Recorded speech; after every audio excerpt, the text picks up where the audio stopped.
अगर मैंने पढ़ाई कर ली होती तो मैं पास हो गया होता। अगर मैं सिर्फ सोचता न रहता तो आज मैं बहुत सक्सेसफुल होता। इस तरीके के सेंटेंसेस को हम अपने रियल लाइफ में जनरली यूज करते रहते हैं, जिनको हम इंग्लिश में कंडीशनल्स कहते हैं। Today we are going to learn कि किस तरीके से इन सेंटेंसेस को हम इंग्लिश में फ्रेम करते हैं और कब करते हैं। तो welcome to the 30 day challenge day 25। yesterday we talked about let। अगर आपने मिस कर दिया तो लिंक कहीं ऊपर नीचे ढूंढ लीजिए and go and watch that. तो पहले वाले कंडीशनल से शुरू करते हैं, जिसे कहते हैं जीरो कंडीशनल। जीरो कंडीशनल को हम जीरो कंडीशनल इसलिए कहते हैं क्योंकि ये जनरल ट्रुथ्स और फैक्ट्स के लिए ही यूज किया जाता है। For example, if it rains the grass gets wet. अगर बारिश होगी तो घास भीगेंगे ही। अब अगर आप छाता लगा रहे तो बात अलग है, लेकिन ये ऐसा सिचुएशन है जो कि फैक्ट है, जो कि ट्रुथ है और जो हमेशा होता ही है। बारिश हुई तो भीगना ही है। इस तरीके की बात को बताने के लिए हम जीरो कंडीशनल का यूज करते हैं। नाउ लेट्स सी कि इसका सेंटेंस हम किस तरीके से फ्रेम करते हैं।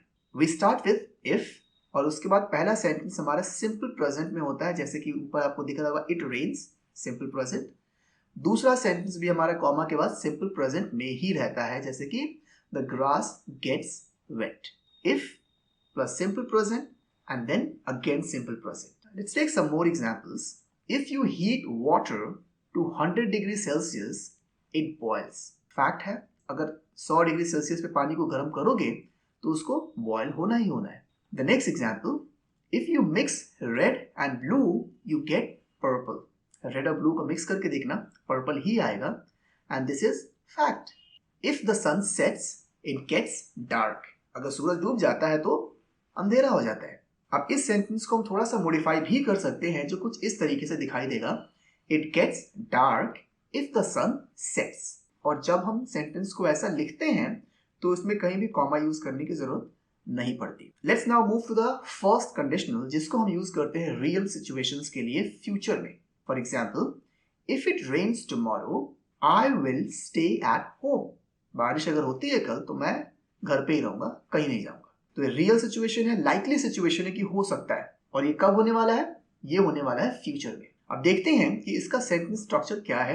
It will start with if, फिर पहला सेंटेंस होगा हमारा सिंपल प्रेजेंट में, उसके बाद फिर कॉमा, फिर विल, फिर बेस फॉर्म या फिर first form of the verb, क्योंकि आपको पता है विल के साथ हम हमेशा फर्स्ट फॉर्म ही यूज करते हैं। Let's take some more examples. If you study hard you will pass the exam. Next is if he misses the bus, he will take a taxi to the office. The next one is, if the flight is delayed, we will have more time to explore the city.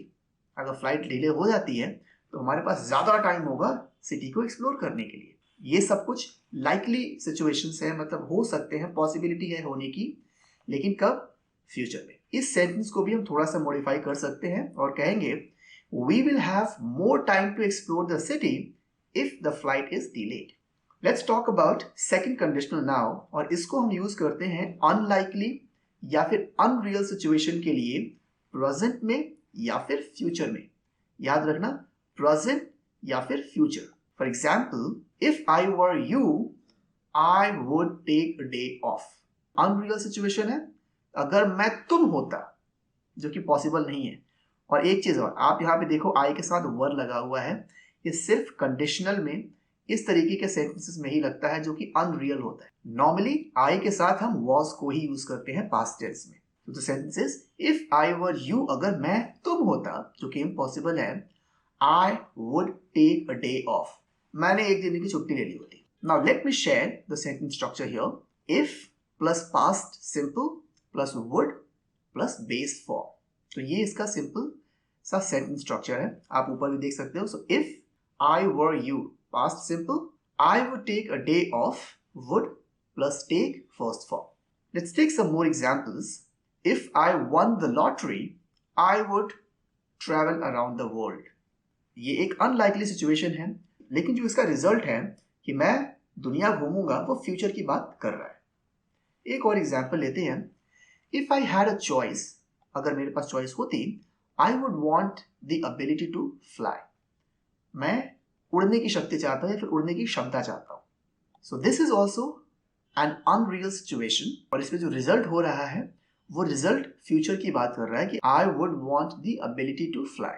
The next example is if I weren't a teacher I would probably be a performer. अगर मैं एक teacher ना होता, जो कि मैं हूं, तो ना होना जो है अनलाइकली है, अनरियल है, तो मैं क्या होता? आई would probably be a performer. मैं एक परफॉर्मर होता, मैं कहीं परफॉर्म कर रहा होता. इस सेंटेंस को भी हम मॉडिफाई कर सकते हैं और ये कुछ ऐसा हो जाएगा, I would probably be a performer if I weren't a teacher. मैं एक परफॉर्मर होता अगर मैं एक टीचर ना होता. Now let's move to the third conditional, जिसको हम यूज करते हैं unreal hypothetical situation, मतलब unlikely situation, लेकिन ये past के लिए यूज होता है. Second conditional present और future के लिए था और ये third conditional past के लिए है. For example, if I had known, I would have come to the party. अगर मुझे पता होता तो मैं पार्टी में आया होता. तो पास्ट में अगर पता होता तो मैं पास्ट में पार्टी में आया होता. ये बिल्कुल हाइपोथेटिकल सिचुएशन है, रियलिटी से इसका कोई दूर दूर तक नाता नहीं है. इसका सेंटेंस स्ट्रक्चर होगा if past perfect I had known past perfect would have plus past participle, मतलब थर्ड फॉर्म. कुछ और एग्जांपल्स देखते हैं. तो नॉर्मली मूवीज में या फिर सीरियल्स में आपने देखा होगा कि जो मेल कैरेक्टर होता है वो जनरली जो है एनिवर्सरीज भूल जाता है. तो जो फीमेल कैरेक्टर होती है पूछती है कि do you remember our anniversary. तो जो मेल कैरेक्टर होता है वो कहता है I am sorry I completely forgot. If I had remembered I would have plan something special for us. अगर मुझे याद होता पास्ट में I would have plan something special for us past में. अभी इसको चेंज करना इम्पॉसिबल है. So that is third conditional. Let's take one more example. अब मान लो आप जो है अपने ऑफिस में या फिर अपने कॉलेज में क्लास में लेट पहुंचे. आपके टीचर ने, आपके कोलीग ने, आपके मैनेजर ने, किसी ने भी आपसे पूछा कि व्हाई आर यू लेट. तो आप बोलोगे if I hadn't lost my keys I would have been here on time. अगर मैंने चाबी नहीं खोई होती तो मैं यहाँ टाइम पे पहुंच गया होता. I spent ages searching for them. मैंने बहुत सारा टाइम लगा दिया उन्हीं को ढूंढने में. The next example is if I had studied more I would have passed. अगर मैंने थोड़ी ज्यादा पढ़ाई कर ली होती आई वुड हैव पास्ड, मैं पास हो गया होता. लेकिन अब इसको बदला नहीं जा सकता. ये सेंटेंस मॉडिफाई होकर कुछ इस तरीके का दिखेगा, आई would have passed if I had studied more. I hope ये सारे के सारे कंडीशनल सेंटेंसेस आपको समझ में आए होंगे.